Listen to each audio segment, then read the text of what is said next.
I listened to part of the video for part one on this lesson 6.4, and Mrs. Eichhorst and I are still trying to puzzle out what's going on. I'm afraid my computer is designed only to have a headset and not a microphone wired in. So I'm trying a couple different things. We'll see if we can get it figured out.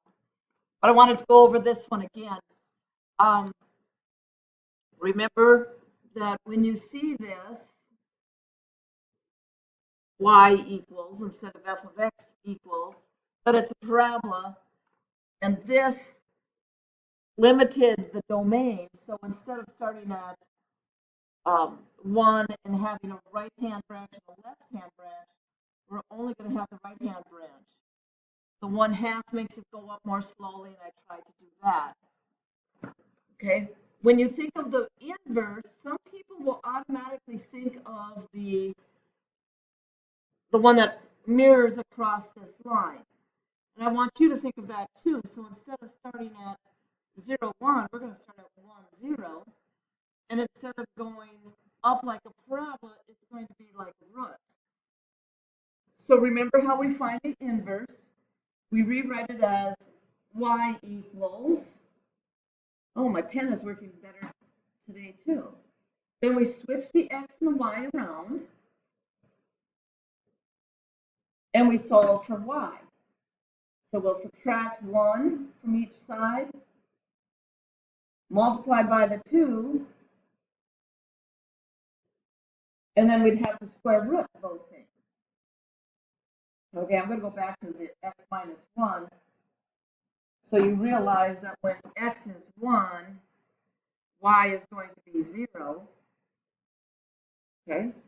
The next one I might try would be 3, because then I would be square rooting 2 times 2 and get the 2. So that might help you understand where these are coming from. Okay, now remember when you square root, I'm going to use a different color here. When we square root, we should have used plus or minus. Because I've seen so many, I automatically said this is just going to be the positive side, because this has to be the inverse of the red one. Okay, so if we were to change this, and we had y equals 1/2 x squared plus 1, x is less than or equal to 0, well then hopefully you understand, oh, it's the left-hand branch now. So when I reflect it across my line, where's it going to be? And I'm hoping you'll realize, oh, now this time it's got to be reflected down here. So when I have the inverse, y is the square root of 2 times x minus 1, I need the negative. Okay? My domain x has to be, excuse me, has to be greater than or equal to 1. You could square root 0, but you cannot square root negatives on these graphs. Okay?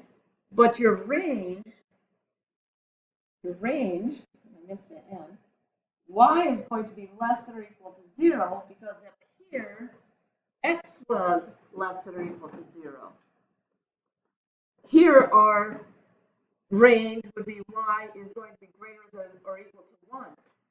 Notice, please notice how this range and this domain match, but we switched the x and y. And then this domain and this range kind of sort of match. You need to take that into account when you do inverses of functions. With lines, it does not matter near as much as it does as soon as you start raising to powers or taking roots. Okay, so when do you have to limit the domain for functions of x raised to a power? Okay, when the power is even. Okay, when the power is even, you have to be careful because then it'll double back. Or has an even part.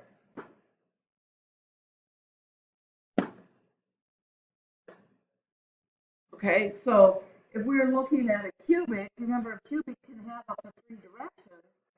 Well, this would flunk the vertical or horizontal line test too.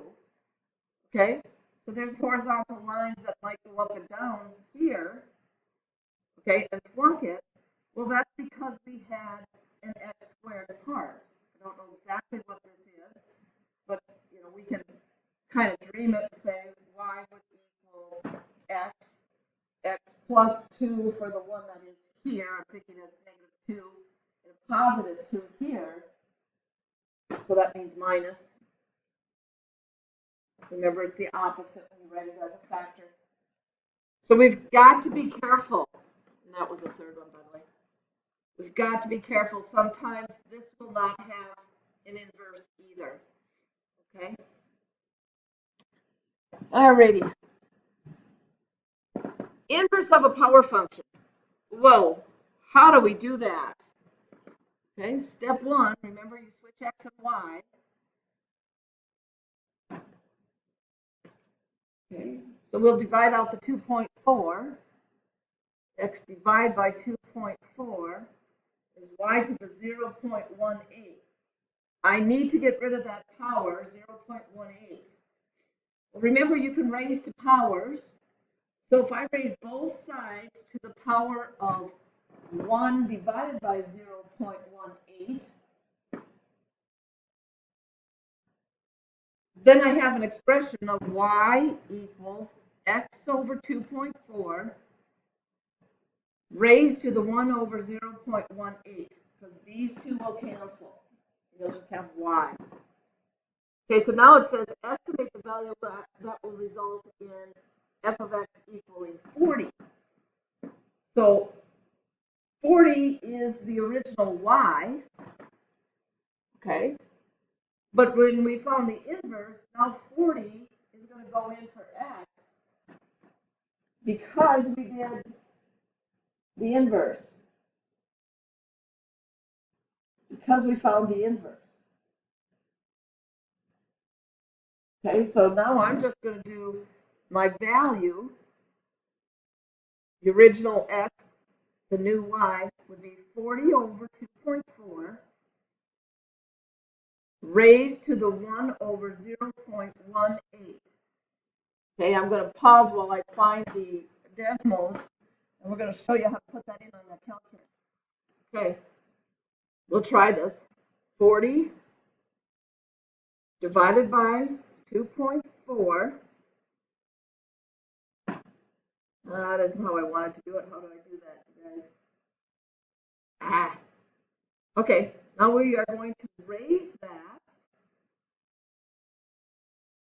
Okay, I want the answer.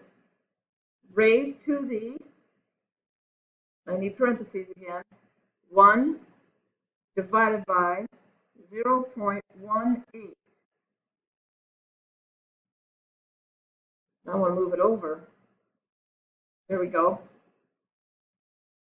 And it came to about 6.14 million. Okay, we're going to use Mrs. Eichhorst's version of significant digits. So when we do this, whoa, sorry, wrong one. Where am I at? Here I am.